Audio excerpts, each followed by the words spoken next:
High বন্ধুরা, তোমরা কেমন আছো? আমি ভালো আছি। এখন প্রায় 2:12 বাজে। আমি রান্না বসিয়েছি। দেখো, শাক, কলমি শাক ভাজবো, আর এদিকে উচ্ছে আছে, উচ্ছে আলুর তরকারি করবো, আর আলু ভাতে দেবো। এইদিকে তোমার দাদা ভাই কি করতেছে দেখো, দই রেখেছিলাম, সে দই চুরি করে করে খাচ্ছে। আমাকে বলেও নি দইটা যে খাচ্ছে, দুধ আর জানো? দই খেতে খুব ভালো লাগে। তোমরা তোমরা কারা দই খেতে ভালোবাসো আমাকে কমেন্ট করে জানিও। আমি আর বেশিক্ষণ কথা বলবো না, আমার খুব কাজের চাপ আজকে। আমার ভিডিও বাড়ছে না, তোমরা প্লিজ প্লিজ আমাকে কমেন্ট করে সাবস্ক্রাইব করো, আমার ভিডিওটা যেন বাড়ে।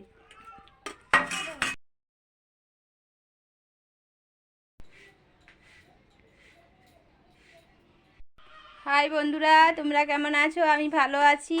এখন প্রায় 2:12 বাজে। আমি রান্না বসিয়েছি। দেখো, শাক, কলমি শাক ভাজবো, আর এদিকে